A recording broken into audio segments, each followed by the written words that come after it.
Appreciate you streaming on in here on Birds 365. End of a week show. And then basically we got a week off.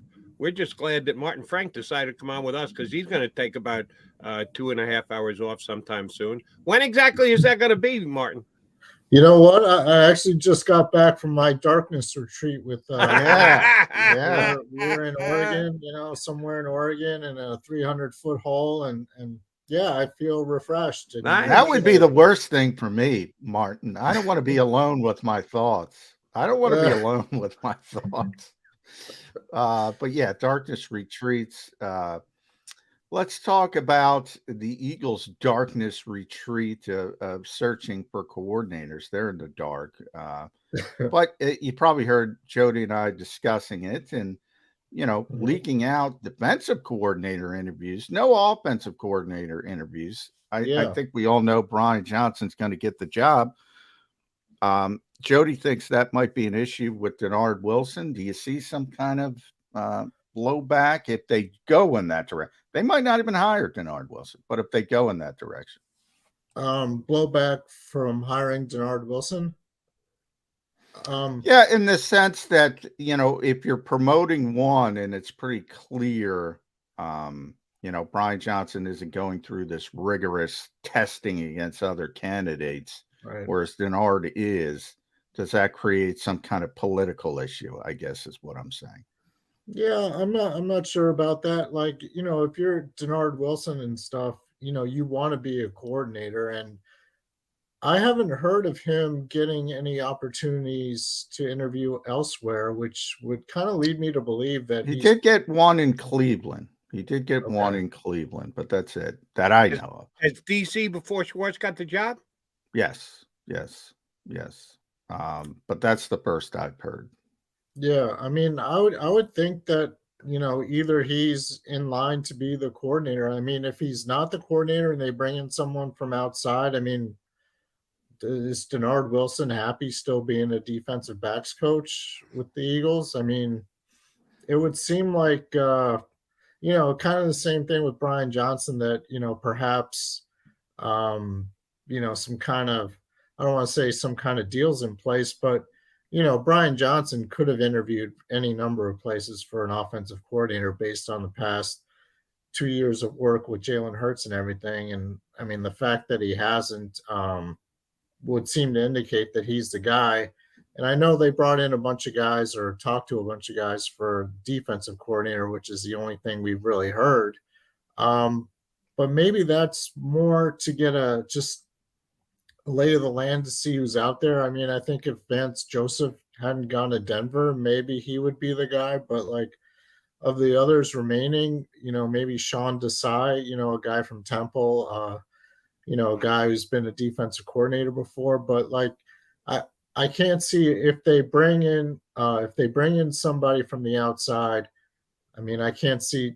I'm not sure Denard Wilson would be happy staying, in his current role. But who knows? I mean, I think it's just kind of like a waiting game, and they're waiting out to see, if any of the candidates that they're talking to are better than Denard Wilson, in which case they would go with Denard Wilson. Otherwise, maybe they make a change, realizing that could also mean that they'd have to change their defensive backs coach. I'm hoping that the Eagles are making their decision based on who's best for the job, not who's best suited to go somewhere else. That, if we don't give him the job, he could go elsewhere. I think that's a backwards way of doing things, and you only partially hinted at that, Martin. I hope that's not the case. My point was only, and he'll get over it. He wants the job. He'll take the gig. The fact that right now on the Eagles staff, it's heavy on the offensive side. Nick Sirianni's an offensive coach, so he's going to be more involved on the offense. The guy who's got more latitude is the defensive coordinator. It seems to me to be the more important hire of the two, and one they're going through certain lengths to try and find just the right guy. And John thinks they're going to end up hiring the in-house guy anyway. And the in-house guy on the offensive side is a guy who, at least as per what we know as of right now, they haven't interviewed anybody else, but they have to interview at least one guy to fulfill the Rooney rule. It seems odd to me, and we'll see how they handle it when they get it done. How big a deal is this? We're talking about it a lot. You just gave us some potential insights into the coordinators that are leaving were both very good here in Philadelphia. How difficult a job is it going to be filling their shoes?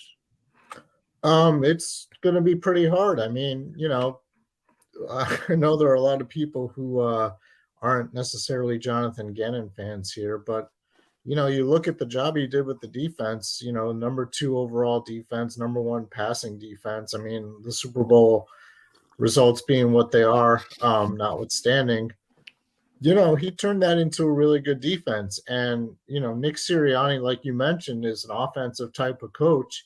So he's going to give that defensive coordinator a lot of autonomy. I mean, working within what Nick Sirianni wants out of a defense, the kind of scheme and everything, but it's pretty much up to the coordinator as to what he does with it and stuff. So yeah, it's a very important job, especially on the defense, more so than the offense. I mean, the offensive coordinator, you want, for Nick Sirianni, you want somebody who's in simpatico with what you're doing, and obviously Brian Johnson being on the staff for the last 2 years would be. Shane Steichen obviously was. I mean, he took over the play calling. I mean, that's the only thing that may or may not give you pause about Brian Johnson is, can he call plays? I mean, Shane Steichen obviously did a great job with that. I think they went something like 23-8 after Sirianni turned over the play calling duties to him. And, Johnson, I guess, would be untested at the NFL level. I think he did call plays as a coordinator in college.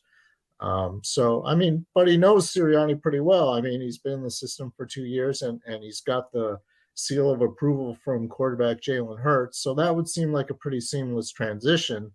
It's more the defensive coordinator, that I think is why they're taking more time. And I think that's why they've also interviewed a bunch of candidates just to make sure they get the right guy. I want to get back to the defense, but you brought up something that I think is glossed over, and that was the fact that Shane Steichen was a really good play caller. I mean, really good. He just had a knack for it, so many times. And we got to talk to him a bunch behind the scenes. Martin doesn't say much in front of the cameras, but is more open behind the cameras. He had a knack for setting people up. So he would run a play, and then go back to it and do something off of it that would catch the defense off guard. A lot of people call plays. A lot of people don't have a knack for it. I don't even know if Nick had a knack for it, to be honest with you. I know Shane had a knack for it. Brian's going to call the plays. Nick has already confirmed that. Are we just assuming he's going to be as good as Shane Steichen because he called plays at the college level? Because boy, I think it's a more difficult job. Just the feel for it is more difficult than people realize. Yeah, I agree with that. I mean, it's not an automatic that, if Brian Johnson gets the offensive coordinator job and he's calling the plays, that it's going to be great. I mean, he's going to have some trials and tribulations to go through and everything, and he's going to have to prove that he can do it. Maybe it's a scenario where, Nick starts off the season maybe calling plays and then gradually hands it over to Brian Johnson. I mean, Andy Reid has kind of done that in Kansas City with Doug Peterson when he was the offensive coordinator. And then I know with Matt Nagy when he was the offensive coordinator. I guess he didn't really do it with Eric Bieniemy, which is kind of curious because, he's been the coordinator there for like the last 5 or 6 years before getting the Washington job. He did at times. He would give it. Andy's interesting. When Doug was here at the end, Martin, when he was trying to give the team a little bit of a boost, he gave some play calling duties to Press Taylor and Rick Scangarello. Right. Scangarella. I got to get that right. And nobody knew it. So, I mean, there is the ability to sort of toggle back and forth. Yeah. And maybe Nick does that. But boy, I don't know. Like I said, we only got a small sample size of Nick, but it wasn't as good as Shane. No, I mean, Nick was what, 2-5, right? Yeah. As far as we know. Yeah. As far as we know. Well, he started in that Chargers game, which they lost, but they played very well. That was Shane's first game. And then they just took off. And he's just a really good play caller. And I think that's rare. And I'm a little concerned about it, to be honest. Yeah, I mean, you do have Jalen Hurts at quarterback, though, and, he can kind of make a lot of coordinators look better than they are by turning something into nothing, which, he'll often That do. helps. Yeah, so, maybe Brian just says, all right, Jalen, make a play or something like that. Here's a pass to A.J. Brown. If it's not open, run and get 15 yards. So, a lot of times that'll definitely help. He knows, like I said, Brian knows Nick Sirianni's system. He knows Shane Steichen, his method of thinking and everything. So we might be making more of it than it really is. I mean, if he deserves a chance, then he's going to get the chance. And it seems to be heading in that direction. I'm going to guess that Brian Johnson doesn't go down the Buddy Ryan route of just go make a play, Randall, with Jalen Hurts. I think he'll have him a little bit more structured, but that's just a guess on my part. So we know Jalen Hurts is going to be here. Is he going to be handing the ball to Miles Sanders? Yesterday, Miles went out of his way on social media to say he loves the Philadelphia Eagles and he hopes they love him back. Any of this going to work, or is it a foregone conclusion, a fait accompli that Miles Sanders is going to be running the football elsewhere next year? I think it's pretty close to saying that he's probably going to be elsewhere. I just think, Miles wants to get paid. I mean, if you're a running back and you get a chance for a second contract, you want to get every last penny, because the running back career does not last as long as other positions. I mean, this could be his last contract. So, guys like him, guys like Saquon Barkley, they're going to get everything they can. And if not, the only way he comes back is if, there are no offers from out there. He takes like a prove it type of deal with the Eagles, but I don't really see that happening. And I think the Eagles are kind of, looking at this opportunity, saying, all right, we got Kenny Gainwell coming back. Maybe he's not the number one back, but we do have four picks in the first 3 rounds, and we can definitely get a good running back there who's 21, 22 years old, who can carry the load for the next 3 or 4 years, the length of his contract or whatever, and then go from there. I mean, I think that's kind of how they view the running back position. I don't think they're going to give Miles Sanders the money that he wants, and I think Miles kind of knows that too, which is why he's kind of hoping the Eagles, making this publicity campaign to hope the Eagles bring him back. Well, you mentioned that prove it deal coming back. I think that's I agree with you, Martin. 90% Miles is gone, but I do leave the door slightly ajar for this reason. One, there's a lot. Teams are getting smarter around the league, and everybody doesn't want to pay running backs. There's always been those teams, Dallas, the Giants, luckily for the Eagles in the division, Minnesota with Dalvin Cook, Carolina before with Christian McCaffrey, really good players that they would pay the running backs. Those teams are getting smaller and smaller because they see how it works out. Even when guys play well, like McCaffrey was phenomenal after he got traded. Cook's been phenomenal. Elliott had some great seasons. Saquon's been the best player on the Giants offensively when healthy, but it doesn't work from a contract standpoint. It just doesn't work. Right. So I think there's smarter teams, and there's more smarter teams. There's always a couple of dummies. Don't get me wrong. And then if the dummy teams are still there, 2 or 3, there's Josh Jacobs to look at. There might be Saquon Barkley, depending on what the Giants do. There's some other ones. Who's a free agent? Is Pollard a free agent? Pollard's a free agent. Yeah. So but they're right, they're higher up than Miles. Yeah. It's true. I mean, there might be such a glut of running backs on the market that he might not have much of a choice. Yeah. But, maybe if the Eagles are offering 1 year and other teams are offering 2 or 3 with, the same amount of money, he would take the 2 or 3 year deal over the Eagles 1 year, I mean, if the Eagles really want Miles Sanders back, he would be back, but I can't see it. I mean, I I just think that like the way they view running backs, you can draft a guy, pay him, the rookie contract and everything, and he can give you what Miles Sanders can, especially in the offense with Jalen Hurts being such a running, a +1 type of running threat. I'm not saying you could throw anybody out there and he can gain 1,000 yards, but I mean, he could definitely, if you draft someone who's pretty good, you've got a good chance of picking up right away, right where you left off with Miles Sanders. I Yeah. don't Might see even be Trey Sermon, to be honest. I think you're might be. close. I think Martin Frank or Jody McDonald could get 960 behind that offensive line with Jalen Hurts. Yeah. Yeah. Well, I mean, 960, I'd take that anytime from a running back in Yeah. this offense for sure. Now, you mentioned one name, John, and I get this from both you guys because you're down there. Talk about a guy who becomes a complete non-factor, Trey Sermon. They get him right at the end of camp. He's on the roster all year long. He is one of those guys. You're handed that sheet every week, inactives, and Trey Sermon is basically inactive every time. Do we have any bloody idea what Trey Sermon is or what the Eagles think about him?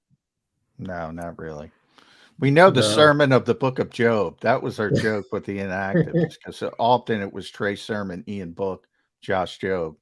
The sermon from the book of Job. But biblical humor out of the Eagles press box. Huh? Very good, guys. I give you credit for that. Yep. Yeah. Yeah. Sermon's a guy who is kind of weird. Like, he was a 3rd-round pick for the 49ers in 21, and they gave up on him after 1 year. So, I mean, maybe there's something there. And then he never played with the Eagles. So, I don't know. I mean, I think they're probably going to look to the draft to find a running back. I mean, if Sermon ends up having a great camp and prove himself, maybe he can be, working that rotation as well. You don't know necessarily if Boston Scott's coming back. So technically, Kenny Gainwell is the only guy under contract, coming back next year. So yeah, it could be Kenny Gainwell, Trey Sermon, and Kennedy Brooks. Would you be happy with that group? I would almost guarantee that the Eagles draft a running back with their 2nd-round pick, which I think will be in the 60s. You think they're going that high? Yeah.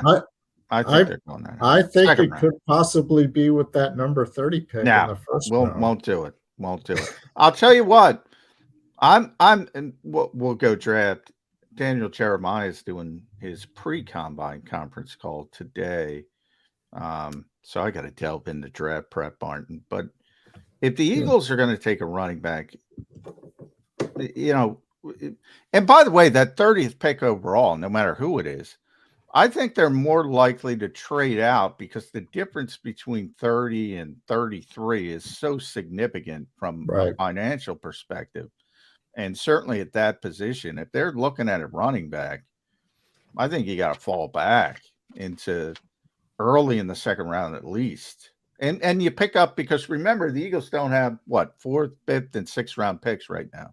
Right. So they need to accumulate picks later in the draft. I think it makes sense to drop from 30 to begin with, but really makes sense if you're thinking about a running back at 30. Yeah, but the key at the end of the 1st round is always somebody wants to get their hands on a quarterback. So they can give them that 5th year. Let them. Yeah. There isn't a quarterback that deserves to go there. Who's going to be the team that's moving up to get a quarterback because they desperately want to give him 5 years? There's 2 quarterbacks worth giving 5 years to in this draft, and they're going either 1, 2, or 1, 3. Well, there's a lot there. more. Never say never. Good luck with Will Levis and Anthony Richardson. Well, Will Levis, 2 poor teams get stuck with those stiffs. Well, you can call them stiffs, but they're That's exactly what I'm calling them, stiffs. They're going in the 1st round. I'm very confident. I just remember 5 years ago, the Eagles had the number 32 pick, and like John said, they traded out of the number 32 pick with the Baltimore Ravens, and Ravens ended up getting Lamar Jackson. So that was a nice deal. And the Eagles that was the Dallas Goedert year, so it's not like the Eagles did a good job with that. But Baltimore's very happy as well, where they were happy if they could sign the guy. But we'll see how that. But I mean, it just, I'm saying, like, if the Eagles stay at number 30, everything stays the way it is, and the guy from Texas, Bijan Robinson, is still there at number 30. I mean, I could see them pulling the trigger on that. But yeah, I mean, they obviously want to get extra picks in the 4th, 5th, and 6th round. So there's a very good possibility they trade out of that pick. But if they keep it and there's a running back there, I would pull the trigger if they All think right. he's the Running best guy. back, Eagles, first round. You heard it from Martin Frank. That's bold. That is bold. And what happens if they lose CJGJ? Are they going to go safety with that number 10 pick? So that you're telling me they're taking a safety and a running back in the first round? Yeah, not in my life. Not in my lifetime. Not as long as Howie Roseman's running that draft. That's got no chance of happening. Those are the 2 positions they draft. I don't know if they address like safety or cornerback in free agency. I mean, they might not. I mean, that kind of how he tries to do that. Like, address as many needs as possible in free agency, and then go into the draft with the idea of picking whoever the best player is. He's been pretty good at that.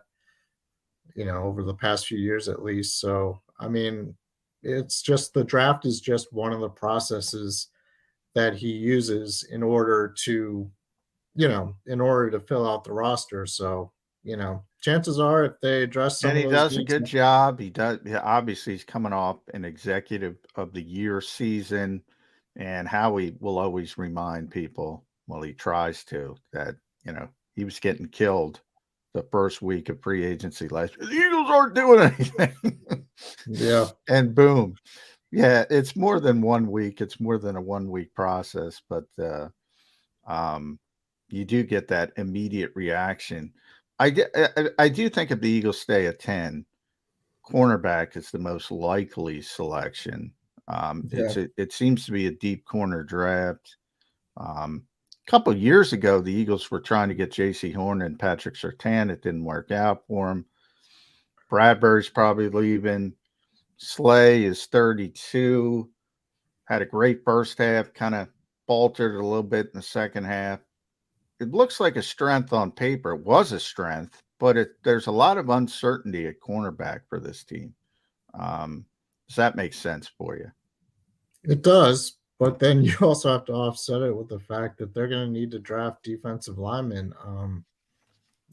Chances are they could be losing BG. A lot of those guys they had at defensive tackle aren't coming back. Robert Quinn's not coming back. I know, much to everyone's chagrin. I like Robert. But they do have Derek Barnett coming back. I think people forget. No, don't say that in front of Jody. Don't say that. Well, hold on. Have you 2 guys been drinking? Really? What? Are either one of you drinking I didn't coffee? say it. What do you Martin. like? No, here, you first, McMullen. What do you like about Robert Quinn? What did Robert Quinn do? No, I like him as a person. He cost him a 4th-round draft pick, and I'm still waiting. No, he hasn't made a play. What do you like about Robert Quinn? I like him as a person. Oh, okay. I wasn't saying as a player. Yeah. I like him as a person too. It's been nice knowing you. We'll pay for your parking if you need to get out of town. Sorry, he did nothing. And Derek Barnett, oh my God, that was the one swing and a miss that Howie Roseman had this offseason. How the hell did he get a 2-year deal? What was Howie thinking about with that? I don't know, but I just know that they need depth on the defensive line and stuff. So, if that great depth that Derek Barnett provided this year. If there's an edge rusher, he cheered him on from the sidelines. That was great, Martin. What a contribution he made. Yep. But I'm saying if there's an edge rusher at number 10 and there's a cornerback at number 10, I think they're going to go with whoever they think is better at those 2 positions. Does the edge rusher depend on whether or not Brandon Graham comes back? If they got Brandon Graham back and they've got Hassan Reddick and Josh Sweat and Brandon Graham, who I know can duck inside and gives you line flexibility, but if you're going to use the number 10 pick in the draft, you're usually banking on someone who's coming in and starting. He'd be the 4th rotational guy in a 2-player position. Really, you getting your bang for your buck if you're taking it? I get it. Howie will always draft for depth, and that's what he did last year in the draft: 1st round, 2nd round, 3rd round. But that's 1st round, top 10. You think he'll go with an edge guy when he's already got the edge guys he has? Yeah, because Brandon Graham, if he comes back, it's for one more year. Derek Barnett, your favorite guy, would have one more year, so they're going to have the same issue the next year. So yeah, if you can bring in a guy and kind of work himself as a rotational guy, then by the following year he's ready to take over. It's kind of the same philosophy they had, with Jordan Davis and Cam Jurgens and Nakobe Dean. If there's an edge rusher there who they think is better than, let's say, the cornerback who would be there, they would go with the edge rusher, knowing that they're still going to have that. They're always going to default. Now, Howie said, I mean, they're always going to fall to defensive, offensive line. So if it's even between those two players, Martin's right. They're going to default to the defensive lineman. But it's got to be even, and we'll see how things shake out. You mentioned those second-year players. They're three very important players because I think, Jordan Davis's role is going to be elevated. We know somebody's not going to be back, whether it's Fletcher or Javon. So he's got to take on a bigger role. Nakobe Dean, in theory, you could sign one of the linebackers, but not both. TJ Edwards, Kaiser White. So that would elevate Nakobe Dean. And then depending on what Jason Kelce does, he retires. Cam Jurgens is your center. If he's playing, I think they let Isaac walk, and then Cam's probably your right guard. We didn't get to see much of any. We got to see plenty of Jordan. Jordan was actually playing pretty well until the high ankle sprain. Then they got Linval and his playing time kind of dipped. So we know a little bit about him. The other guys we don't know much about, other than Cam Jurgens looked like Jason Kelce in the preseason. We know Nakobe Dean, his college career. Are you comfortable with those guys taking that next step? I guess the best way to answer that is the Eagles better be comfortable, because a lot of their success next season is riding on those guys. If Jordan Davis can't, take that big step next year and become like a main cog in the rotation, then they're in trouble. It's the same thing with Nakobe Dean. If he can't take over at linebacker and give him at least what Kaiser White gave him, then, they're in trouble. And, same thing with Jurgens. Whether he's playing center, if Kelce retires, a right guard, if Isaac Seumalo leaves, I mean, he's got to be able to step right in. I mean, they do have some depth on the offensive line, so maybe he's got a little bit more of a leeway. But if Jurgens is playing center, I mean, that's a main position in Jeff Stoutland's, on the offensive line. I mean, he puts a lot of responsibility on the center, and what better way for Jurgens to learn than spending a year behind Jason Kelce? So those guys have to be ready. I mean, that's kind of like the Eagles' plan, and it's kind of like the same thing the Chiefs did. I mean, they let a lot of guys go, last year and stuff. They turned their secondary over to a bunch of rookies. And that's how you got to do it. Once you pay your quarterback, you've got to get key contributions from young guys like that. And that's kind of how the Eagles are setting it up. So, if those guys can't fill in, the Eagles are going to be in trouble next year. And they're going to need production out of their draft picks this year, especially the early round ones too. I mean, it's not going to be a situation where they're getting a redshirt year. They're going to have to play too. All right, Martin, although I want to be on the record that I think Howie Roseman deserved Executive of the Year. I think he had one of the best off seasons I can remember a GM having in a decade, but he did have his swings and misses, the biggest of which was Derek Barnett, who you really think is going to come back and play next year? Do you think that's a possibility? He's under contract. I'm not predicting 10 sacks or anything like that, but I mean, if he's on a roster, with all the guys they're losing, I mean, they might need him. That's all I'm saying. If he gets 10 sacks, it'll be for someone in the XFL. But the other swing and a miss that Howie kind of had, and sorry to point this out, Howie, was Fletcher Cox. Fletcher Cox didn't live up to $14 million. And John just shared with me yesterday that Pro Football Focus said that they think he can get a 2-year, $18 million deal. I don't know who from, but Howie did the whole cut him, bring him back thing, gave him $14 million. Fletcher's not the player he once was. I get it. He's an all-time great. Now he's just one of the rotational guys. Is he coming back again? Is Howie going to overpay him again? I don't think so. I think the only way Fletch comes back if he takes like a discounted 1 year type of deal. It won't be 14 million. And I think it's kind of the same with BG. If those guys can find, better deals elsewhere, then they're gonna go. You know, I know those guys have been great Eagles for like so many years, and ideally they'd want to spend their entire career in Philly and stuff. But I think it's kind of gotten to a point where, the Eagles say, okay, if you really want to come back and spend the rest of your career as an Eagle, it's going to have to be a year by year basis. And, this is what we can afford to pay. If you can find a better deal elsewhere, take it. So we're going to have to wait and see. I mean, if, Fletch gets a 2-year deal, it won't be from the Eagles, so he'll be playing elsewhere. If that's what he wants, yeah, he's going to go somewhere else. Same with BG. If someone's going to give him a 2-year deal, he's going to take it. Just like, what was his name? Steven Nelson last year. The Eagles would have loved to have him back instead of, getting Bradbury. But once, the Houston Texans offered him 2 years, you got to take it. So, yeah, it's better to be lucky than good sometimes. You lose Steve Nelson, you get James Bradbury. Yeah.